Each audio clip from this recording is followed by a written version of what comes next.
नमस्कार दोस्तों। डेट आज की देखो 4 दिसंबर 2025 है। स्वागत है आपका एटोरियल डिस्कशन में। आज देखो दो इश्यूज हम डिस्कस करेंगे। पहला तो अरावली रेंज से संबंधित जो बहुत बड़ी कंट्रोवर्सी हुई है। सुप्रीम कोर्ट ने सेंट्रल गवर्नमेंट की जो कमेटी की रिपोर्ट है उसे मान लिया है कि 100 मीटर से ऊंची हाइट वाले जो पहाड़ है वो अरावली रेंज का हिस्सा है, अदरवाइज नहीं है। लेकिन इससे क्या बहुत ज्यादा नुकसान होगा वो हम डिटेल से डिस्कस करेंगे। दूसरा आर्टिकल हम डिस्कस करेंगे India Russia relations. Putin Bharat की यात्रा पर आ रहे हैं, लेकिन ये वास्तव में रशिया हमारा बेस्टी है। बेस्टी मतलब बेस्ट फ्रेंड फॉरएवर, बीएफएफ है, या फिर सिर्फ पुराने इमोशनल ईरा में हम जी रहे हैं। तो ये भी डिटेल से आर्टिकल हम डिस्कस करेंगे। सी राजा मोहन का है। और आज देखो दो ही आर्टिकल हम डिस्कस कर पाएंगे। आज मैं थोड़ा बाहर हूं, अमृतसर। और एक चीज बल्कि आपको बोलना भी चाहता हूं, कई बार जैसे दूसरे सेंटर्स पे मैं जाता हूं ना, नीचे कमेंट आता है कि सर हमारे सिटी में जब आओ तो बताना। तो अमृतसर से जो स्टूडेंट्स हैं आज मिलते हैं, अगर आप अमृतसर में हो तो चलिए डिस्कशन स्टार्ट करते हैं। हमारी आज के डिस्कशन में first important article India Russia relations से संबंधित है।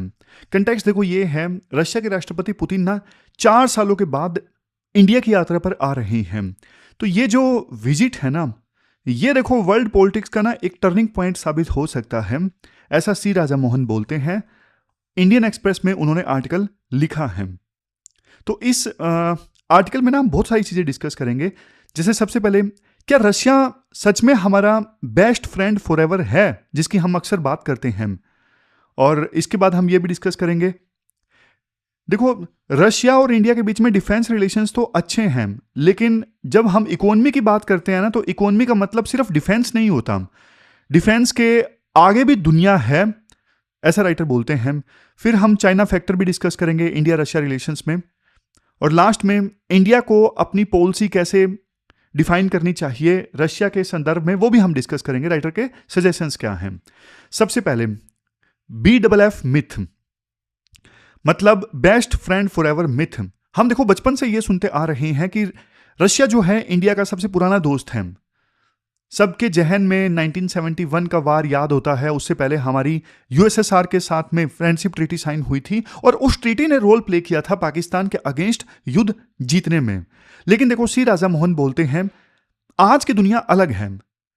देखो आजकल हमारा रिलेशनशिप ना रशिया के साथ में एक रिचुअल बन गया है, मतलब एक बस रस्म अदायगी वाला रिलेशन रह गया है। हम रशिया के साथ सिर्फ रस्म निभाते हैं।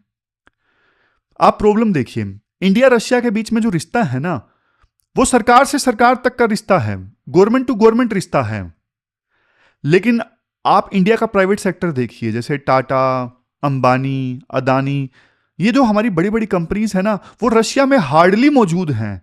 हार्डली इनकी प्रेजेंस है रशिया के अंदर। और रशिया के जो नए एलीट्स हैं ना, नए अमीर लोग हैं, या फिर वहां के यूथ हैं आज के समय में, उनका इंडिया से कोई लेना देना नहीं है। वो देखो या तो वेस्ट की तरफ देखते हैं, यूरोप की तरफ, या फिर वो चाइना की तरफ देखते हैं। और जो आज के समय में इंडिया रशिया के बीच में थोड़ा बहुत अच्छा रिलेशन है ना, राइटर के अनुसार वो देखो मोदी और पुतिन की केमिस्ट्री की वजह से है। मोदी और पुतिन के बीच की केमिस्ट्री अच्छी है, इस वजह से इंडिया रशिया जो रिलेशंस हैं वो आज अच्छे हैं। अदरवाइज वो वाली फीलिंग नहीं है कि बेस्ट फ्रेंड फॉरएवर। समझ रहे हो, मतलब पुतिन की कमिटमेंट दिखती है इंडिया से अच्छे रिलेशंस मेंटेन करने में, लेकिन वास्तव में अगर देखें तो ये जो रिश्ता है वो कमजोर हो चुका है। और राइटर एक बात बोलते हैं, देखो आईआर में ना, यानी इंटरनेशनल रिलेशंस में इमोशन नहीं काम करता, इंटरेस्ट काम करता है। और sentiment is the enemy of strategy. Sentiment से आप अपनी स्ट्रेटेजी नहीं बनाते। सेंटिमेंट से अगर आप अपनी स्ट्रेटेजी बनाओगे तो नुकसान कर बैठोगे। इंटरेस्ट के हिसाब से आपको अपनी स्ट्रेटेजी बनानी पड़ती है। अब ना मैं आपको ना एक शॉकिंग डेटा देता हूं। देखो इंडिया रशिया से ना S-400 missile defence system purchase करता है। अब तो पुतिन भारत की यात्रा पर आ रहे हैं, तो कुछ रिपोर्ट्स कह रही हैं कि S-500 को लेके भी डील साइन होगी। हम रशिया से सुखोई 57 जेट खरीदते हैं।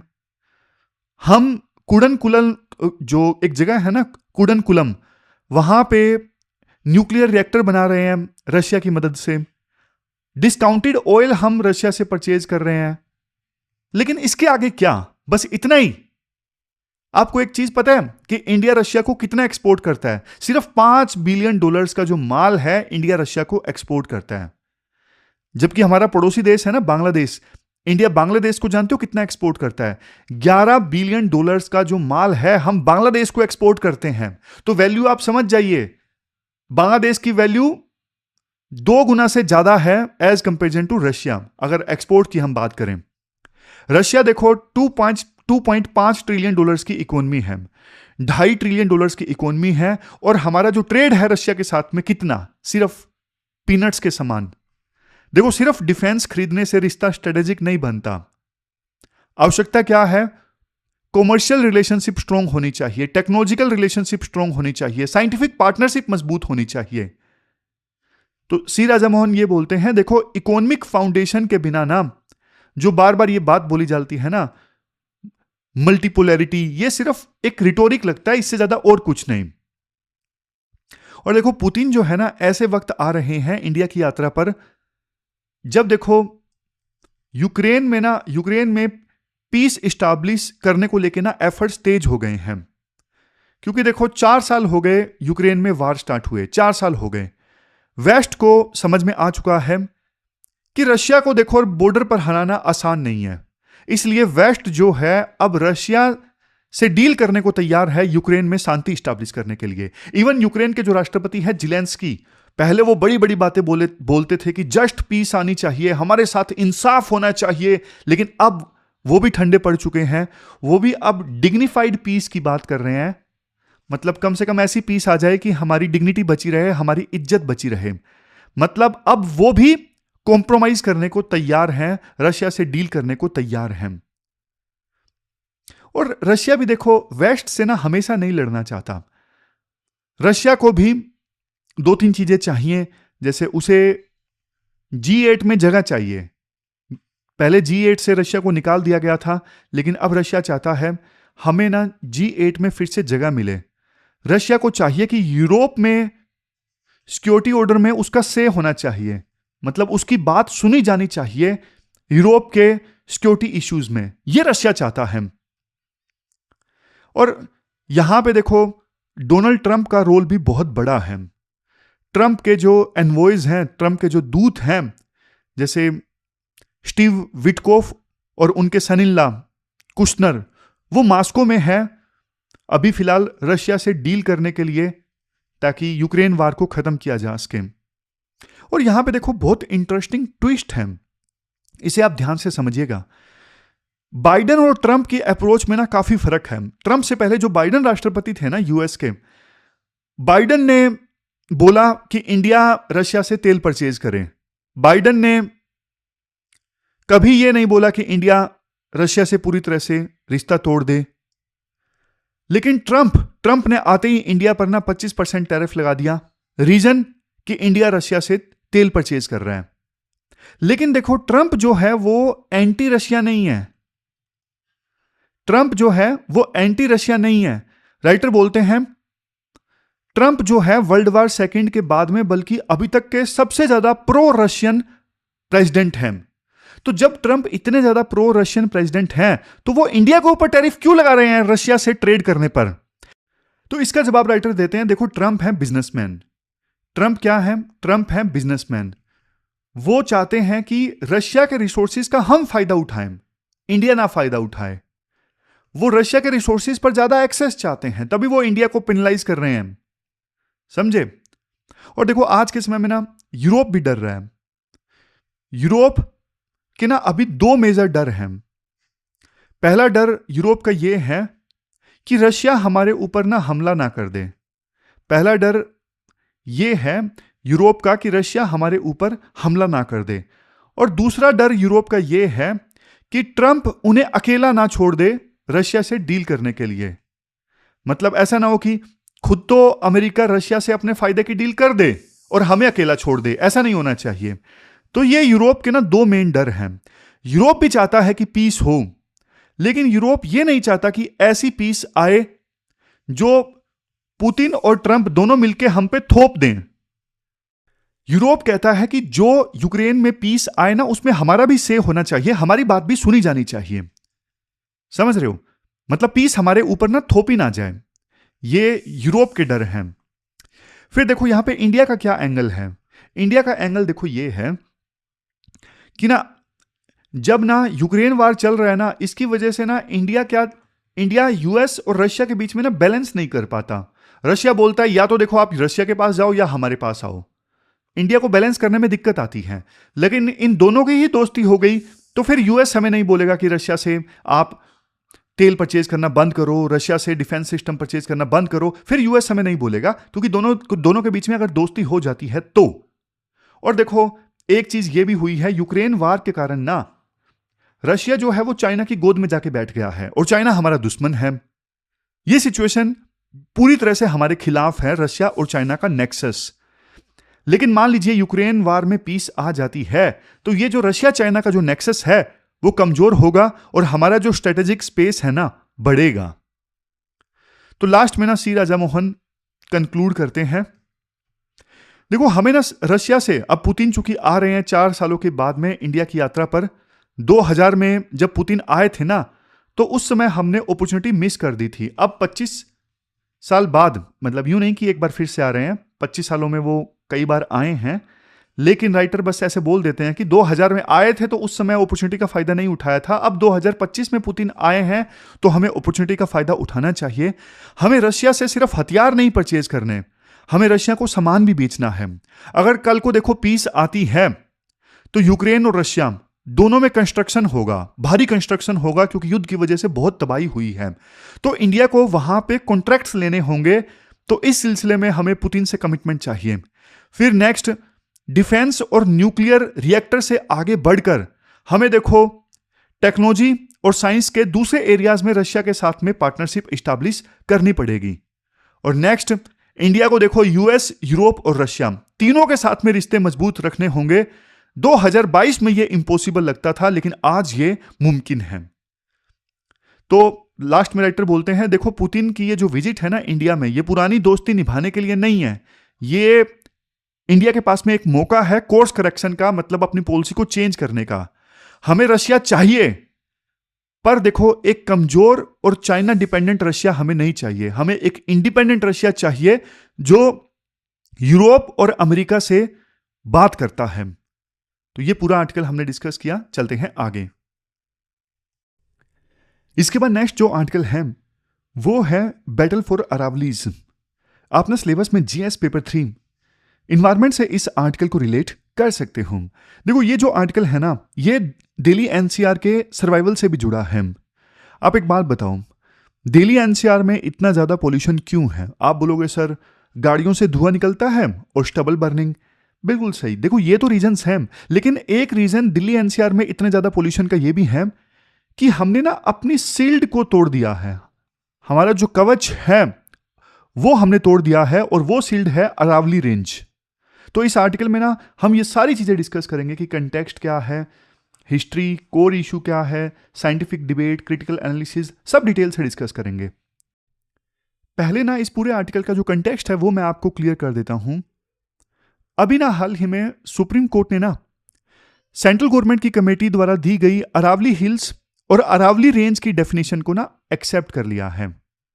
अरावली हिल्स, कौन कौन सी हिल्स अरावली हिल्स में आएंगी, और अरावली रेंज क्या है। तो इसके लिए ना सेंट्रल गवर्नमेंट ने एक कमेटी बनाई थी, और उस कमेटी की रिकमेंडेशन को, उस कमेटी की डेफिनेशन को सुप्रीम कोर्ट ने एक्सेप्ट कर लिया है। अब कंफ्यूजन खत्म हो गया है कि कौन सा एरिया अरावली माना जाएगा, कौन सा नहीं माना जाएगा। अरावली हिल्स अब कौन सी हिल्स कहलाएंगी? देखो कोई भी ऐसी जमीन जो अपने आसपास के लोकल एरिया से 100 मीटर या फिर उससे ज्यादा ऊंची होगी तो वो अरावली हिल्स कहलाएगी। और अगर देखो 2 या फिर उससे ज्यादा हिल्स एक दूसरे से 500 मीटर के दायरे में हैं तो वो रेंज कहलाएगी, वो अरावली रेंज कहलाएगी। फिर से बोलता हूं, जल्दी से बोलता हूं, देखो कोई भी ऐसी जमीन जो अपने आसपास के लोकल एरिया से 100 मीटर या फिर उससे ज्यादा ऊंची है ना, वो अरावली हिल कहलाएगी। और अगर 2 या उससे ज्यादा हिल्स एक दूसरे से 500 मीटर के दायरे में है तो वो रेंज कहलाएंगी। फिर सुप्रीम कोर्ट ने यह भी बोला कि दिल्ली, हरियाणा, राजस्थान और गुजरात में नए जो माइनिंग लीजेस है ना, उन पर हम रोक लगा रहे हैं। और ये बैन देखो तब तक रहेगा जब तक मिनिस्ट्री ऑफ इन्वायरमेंट के द्वारा management plan for sustainable mining यानी MPSM, ये क्या है, management plan for sustainable mining, ये जब तक फाइनलाइज नहीं हो जाता तब तक दिल्ली, हरियाणा, राजस्थान और गुजरात में ना नई जो माइनिंग लीजेस हैं वो नहीं दी जा सकती। मतलब अभी कोई नई खदान खोलने की परमिशन नहीं होगी। और देखो जो एरियाज इकोलॉजिकली सेंसिटिव हैं या कंजर्वेशन के लिए बहुत ज्यादा जरूरी है ना, वहां पे माइनिंग पूरी तरह से प्रोहिबिटेड रहेगी, वहां पे बैन रहेगी। माइनिंग सिर्फ एक्सेप्शनल केसेस में ही वहां पे अलाउ होगी जो इकोलॉजिकली सेंसिटिव एरियाज हैं। तो ये सारी बातें सुप्रीम कोर्ट ने बोली। और जो माइनिंग एक्टिविटीज पहले से चल रही हैं अरावलीज में, मतलब वो जारी रह सकती हैं, लेकिन उन्हें कमेटी की रिकमेंडेशंस का स्ट्रिक्ट कंप्लायंस करना होगा। तो ये सुप्रीम कोर्ट का वर्डिक्ट है। अब सिस्टमैटिक ढंग से हम सब डिस्कस करते हैं। लेकिन सबसे पहले देखो हम ना बेसिक्स क्लियर करते हैं कि अरावलीज को ना सील्ड यानी कवच क्यों कहा जाता है। देखो अरावलीज ना दुनिया की सबसे पुरानी फोल्ड माउंटेन्स में से एक है। ये गुजरात से शुरू होकर राजस्थान, हरियाणा होते हुए दिल्ली आती है। आप ये देखो, ये है अरावली रेंज, गुजरात से शुरू होते हुए राजस्थान, हरियाणा एंड देन दिल्ली। अब आप ना अरावली रेंज को मानिए एक बड़ी सी दीवार, वाल। अरावली रेंज की जो ये दीवार है ना, इसके वेस्ट में क्या है, इसके वेस्ट में है थार डेजर्ट। क्या है, थार का मरुस्थल। और ईस्ट में क्या है, इस अरावली रेंज की ईस्ट में आता है दिल्ली NCR का रीजन, फर्टाइल लैंड्स हैं। अगर देखो ये अरावली रेंज नहीं होती, यानी अगर ये दीवार नहीं होती, तो थार डेजर्ट की जो रेत है ना वो उड़कर दिल्ली तक आती। यहां पे जो ये डेजर्ट है ना, इसकी रेत उड़कर दिल्ली तक आती। और इसी चीज को हम बोलते हैं फिर डेजर्टिफिकेशन, मतलब दिल्ली तक फिर डेजर्टिफिकेशन हो जाता। तो ये अरावली के जो पहाड़ हैं सिर्फ देखो पत्थर नहीं है, ये वाटर रिचार्ज जोन्स भी हैं, ये विंड बैरियर हैं जो डस्ट स्टॉर्म को दिल्ली तक आने से रोकते हैं। लेकिन आज सबसे बड़ा सवाल यह खड़ा हो रहा है कि अरावलीज आखिरकार हैं क्या? क्या हर पहाड़ अरावली है? यह सरकार डिसाइड करेगी कौन सा पहाड़ अरावली है या फिर कौन सा नहीं है? कौन डिसाइड करेगा कि मतलब कौन सा पहाड़ अरावली रेंज में आता है और कौन सा पहाड़ अरावली रेंज में नहीं आता है?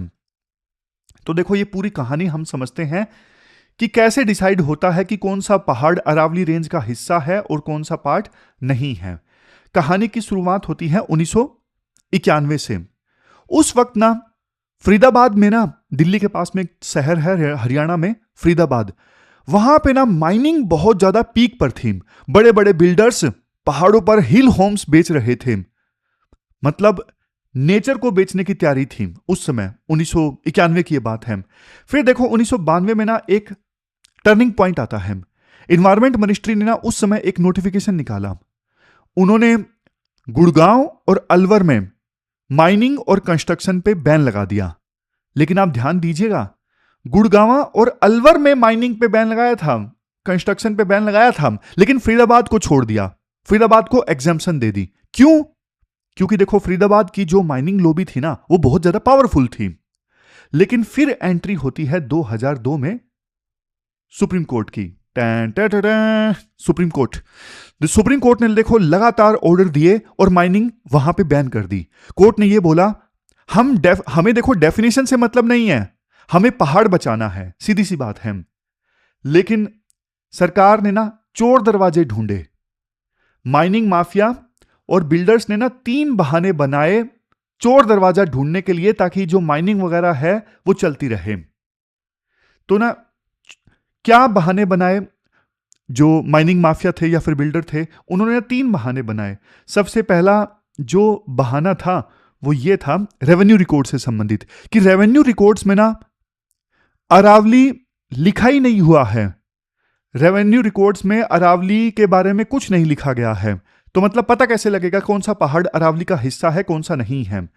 दूसरा, हाइट का एक्सक्यूज दिया गया। जो पहाड़ 100 मीटर से छोटे हैं वो अरावली का पार्ट नहीं है। दूसरा बहाना माइनिंग माफिया और बिल्डर्स ने यह बनाया। तीसरा बहाना उन्होंने यह बनाया कि देखो सिर्फ वही पहाड़ अरावली हैं जो 500 मिलियन साल पुराने हैं, जो 500 मिलियन साल पुराने हैं ना, सिर्फ वही पहाड़ अरावली रेंज का हिस्सा हैं। लेकिन देखो, राइटर बोलते हैं ये तीनों के तीनों जो थे ना, वो एक प्रकार से टेक्निकल एक्सक्यूजेस थे ताकि माइनिंग जो है वो चलती रहे। और अब आते हैं आर्टिकल के मेन मुद्दे पे। ये सब हमने डिस्कस कर लिया, कहानी पूरी डिस्कस कर ली। 1991 में क्या हुआ, फरीदाबाद में माइनिंग पीक पर थी। फिर 1992 में एक टर्निंग पॉइंट आता है, मिनिस्ट्री ऑफ इन्वायरमेंट ने गुड़गांव और अलवर पे में तो माइनिंग और कंस्ट्रक्शन पे बैन लगा दिया था, फरीदाबाद को छोड़ दिया। लेकिन सुप्रीम कोर्ट की एंट्री होती है 2002 में। सुप्रीम कोर्ट ने सीधा बोला हमें पहाड़ बचाना है, लेकिन बिल्डर्स ने और माइनिंग माफिया ने 3 एक्सक्यूज दिए, टेक्निकल लूप होल्स दिए, मतलब टेक्निकल एक्सक्यूज दिए ताकि माइनिंग वहां पे चलती रहे। तो ये हमने पूरा बैकग्राउंड समझ लिया। अब आते हैं आर्टिकल के मेन मुद्दे पे। देखो, सुप्रीम कोर्ट ने ना सेंट्रल गवर्नमेंट को ये बोला था कि ना आप अरावलीज की ना एक यूनिफॉर्म डेफिनेशन बनाओ, एक यूनिफॉर्म डेफिनेशन बनाओ ताकि कंफ्यूजन खत्म हो, कौन सा पहाड़ अरावली का पार्ट है, कौन सा पार्ट नहीं है। तो यहां पे ना मिनिस्ट्री ऑफ इन्वायरमेंट ने ना एक प्रपोजल दिया, एक रिपोर्ट सबमिट की, और यहीं पे सबसे बड़ा विवाद पैदा होता है। उस रिपोर्ट में यह बोला गया, यानी सरकार यह कहती है हम सिर्फ उन्हीं पहाड़ों को अरावली रेंज का हिस्सा मानेंगे जिनकी हाइट 100 मीटर से ऊंची है। और मान लो अगर किसी पहाड़ की हाइट 99 मीटर है, 100 मीटर से 1 मीटर भी कम है, तो सरकार कहेगी यह पहाड़ अरावली रेंज का हिस्सा नहीं है, आप वहां पे चाहे माइनिंग करो, मॉल बनाओ, तोड़ दो, सोसाइटी काटो, हमें फर्क नहीं पड़ता। तो राइटर कहते हैं मैंने ना मैप्स और गूगल अर्थ से स्टडी किया और रिजल्ट में मुझे ना काफी शॉकिंग चीजें पता लगी। अगर देखो ये 100 मीटर वाला रूल लागू हुआ तो हरियाणा का 90% अरावली हिल्स जो है वो गायब हो जाएंगे, उन्हें प्रोटेक्शन मिलेगा ही नहीं। राजस्थान में भी देखो 1 लाख जो छोटे पहाड़ है ना वो प्रोटेक्शन से बाहर हो जाएंगे। राजस्थान में ना 1 लाख छोटे पहाड़ ऐसे हैं जिनकी हाइट तो 20 मीटर से कम है, और हरियाणा में 90% जो पहाड़ है वो अरावली हिल्स का हिस्सा नहीं रहेंगे, मतलब जिनको अभी प्रोटेक्शन प्राप्त है उनको प्रोटेक्शन नहीं मिलेगा, क्योंकि अगर 100 मीटर वाली अगर डेफिनेशन लागू हुई तो ये बहुत बड़ी कंट्रोवर्सी है। तो इस प्रकार से देखो हमने ना सरकार का व्यू तो जान लिया, अब थोड़ा साइंटिफिक डिबेट भी डिस्कस कर लेते हैं। देखो, फॉरेस्ट सर्वे ऑफ इंडिया पहले यह कह चुका है कि हाइट क्राइटेरिया नहीं होनी चाहिए, स्लोप क्राइटेरिया होना चाहिए। जैसे ये जमीन है ना, तो पहाड़ का स्लोप कितना है, अगर देखो 3 डिग्री से ज्यादा स्लोप है ना तो वो पहाड़ माना जाना चाहिए, क्योंकि नेचर हाइट नहीं देखती। इवन छोटा पहाड़ भी बायोडाइवर्सिटी होल्ड करता है, छोटा पहाड़ भी पानी रोकता है। लेकिन सरकार ने ना कोर्ट में इस तर्क को नकार दिया। सरकार कहती है कि अगर 3 डिग्री अगर हम क्राइटेरिया मानेंगे कि 3 डिग्री से ज्यादा वाला पहाड़ है तो अरावलीज को ज्यादा फायदा नहीं होगा, बल्कि इससे नुकसान होगा, डेवलपमेंट में नुकसान होगा, क्योंकि खामखां बहुत सारा एरिया आ जाएगा जिसपे हम डेवलपमेंट नहीं कर सकेंगे। और लेकिन देखो, फॉरेस्ट सर्वे ऑफ इंडिया ने साफ साफ ये कहा कि 100 मीटर वाला क्राइटेरिया, कि 100 मीटर से हाइट वाले अरावलीज रेंज में पहाड़, उससे कम वाले नहीं, अगर यह मान लिया गया तो बहुत ज्यादा डिस्ट्रक्शन होगा अरावलीज का। अब देखो मैं आपको बताता हूं कि नुकसान आखिरकार होगा क्या। मतलब बहुत इंपॉर्टेंट पॉइंट्स हैं, ध्यान से सुनिएगा। कैसे अगर मान लो ये 100 मीटर वाला क्राइटेरिया मान लिया गया तो कैसे ये जो सील्ड है ये टूट जाएगी, ये कवच जो है वो टूट जाएगा। देखो, अरावलीज जो है ना वो कंटिन्यूअस होने चाहिए, दीवार जो है वो कंटिन्यूअस होनी चाहिए। अगर आप छोटे पहाड़ों को तोड़ दोगे तो बीच में गैप्स आ जाएंगे। अभी क्या हमने डिस्कस किया, अब हमने डिस्कस किया कि ये कंप्लीट दीवार है अरावलीज की। मान लो बीच बीच में आपने छोटे पहाड़ों को तोड़ दिया तो फिर बीच में गैप्स बन जाएंगे, और इन गैप से राजस्थान की जो धूल है सीधा एनसीआर में आएगी, और इससे ना दिल्ली एनसीआर रीजन में ना PM 2.5 यानी पर्टिकुलेट मैटर 2.5 और पर्टिकुलेट मैटर 10 जो है वो बढ़ेगा। ऑलरेडी देखो दिल्ली जो है वो गैस चैम्बर बन चुका है सर्दियों में खास करके। ये सिचुएशन अगर ये लागू हो गया जो सरकार ने बोला है तो ये तो इकोलॉजिकल डिजास्टर होगा। एक तरफ देखो सरकार ना अरावलीज ग्रीन वाल प्रोजेक्ट की बात करती है, जैसे अफ्रीका में ग्रेट ग्रीन वाल है ना, कि हाँ भाई पेड़ों की एक पूरी स्ट्रिप लगाई जाए, ऐसे ग्रीन वाल सेंट्रल गवर्नमेंट ने भी प्रपोज किया है, और दूसरी तरफ वो डेफिनेशन चेंज करके ऑलरेडी जो पहाड़ों की दीवार है उसको तोड़ने की परमिशन दे रही है। ये तो लिप सर्विस हो गया ना, आप बोल कुछ रहे हो, कर कुछ अलग रहे हो। और फिर ना राइटर एक बात बोलते हैं, मैं आपको पहले स्लाइड दिखाता हूं। राइटर एक बात बोलते हैं यहां पे देखो, गैर मुमकिन पहाड़। रेवेन्यू रिकॉर्ड्स में ना एक टर्म होता है गैर मुमकिन पहाड़। इसका मतलब यह है कि ऐसी जमीन जो खेती के लिए मुमकिन नहीं है क्योंकि वहां पे पहाड़ है। अब 1992 की नोटिफिकेशन और 2017 की एनसीआर प्लानिंग बोर्ड ने ना ऐसे गैर मुमकिन पहाड़ों को ना अरावलीज माना है। अब सरकार इसे इग्नोर कर रही है। समझ रहे हो? मतलब राइटर ना उस आर्ग्यूमेंट का जवाब दे रहे हैं कि रेवेन्यू रिकॉर्ड्स में अरावलीज के बारे में नहीं बताया गया, लेकिन राइटर बोलते हैं रेवेन्यू रिकॉर्ड्स में ना एक टर्म इस्तेमाल हुई है गैर मुमकिन पहाड़। अब गैर मुमकिन पहाड़ को ना 1992 की नोटिफिकेशन में और 2017 के नेशनल एनसीआर प्लानिंग बोर्ड ने इसे अरावलीज माना है, लेकिन अब सरकार बोल रही है कि नहीं, ये गैर मुमकिन पहाड़ जो है वो अरावलीज नहीं है। तो राइटर ना फिर यहां पे एक टर्म यूज करते हैं रेगुलेटरी कैप्चर। आप इसे नोट कर लो। जब देखो एक रेगुलेटरी बॉडी, इस केस में मिनिस्ट्री ऑफ एनवायरमेंट, जिसका काम है एनवायरमेंट बचाना, वो इंडस्ट्री के फायदे के लिए काम करने लगे तो इसे बोलते हैं रेगुलेटरी कैप्चर। मतलब राइटर सीधा सीधा साफ साफ मिनिस्ट्री ऑफ एनवायरमेंट के इंटेंशन पर सवाल उठा रहे हैं। उन्होंने देखो फॉरेस्ट सर्वे ऑफ इंडिया की साइंटिफिक रिपोर्ट को साइडलाइन कर दिया कि हाँ भाई 3 डिग्री से ज्यादा जिसका स्लोप है वो पहाड़ है, और वो एक मनमानी आर्बिट्ररी लाइन खींच रहे हैं कि 100 मीटर से ज्यादा वाला पहाड़ अरावली का हिस्सा और 100 मीटर से कम हाइट वाला पहाड़ अरावली का हिस्सा नहीं है। तो ये तो देखो एकेडमिक इंडिपेंडेंस का मजाक है। आप एक्सपर्ट की बात नहीं मान रहे हो, आप फॉरेस्ट सर्वे ऑफ इंडिया की बात नहीं मान रहे हो, बस अपनी मर्जी से 100 मीटर वाली जो डेफिनेशन है वो प्रेजेंट कर रहे हो कोर्ट में। तो ये रेगुलेटरी कैप्चर है, रेगुलेटरी बॉडी ही फेल हो गई है। वे फॉरवर्ड में राइटर ये बोलते हैं देखो नेचर को ना हाइट से डिफाइन मत करो, स्लोप और वेजिटेशन देखो। अरावलीज अगर तबाह होती हैं तो दिल्ली का पोल्यूशन और ज्यादा बढ़ेगा। Ministry of environment and forest को ना ट्रांसपेरेंट होना पड़ेगा, साइंटिफिक बॉडीज की सुननी पड़ेगी। गांधी ने एक बात बोली थी, यहां पे कोर्ट का भी जिक्र किया जा सकता है कि अर्थ हमें देखो इनफ प्रोवाइड करता है ताकि मैन की जो नीड्स हैं, मैन की क्यों, सबकी, वुमेन की, इंसानों की जो नीड्स हैं वो सेटिस्फाई हो सकें। लेकिन नेचर देखो इतना नहीं प्रोवाइड कर सकता कि हर एक इंसान की जो लालच है वो पूरा हो। लालच की कोई सीमा नहीं है। तो ये पूरा आर्टिकल हमने डिस्कस किया, चलते हैं आगे।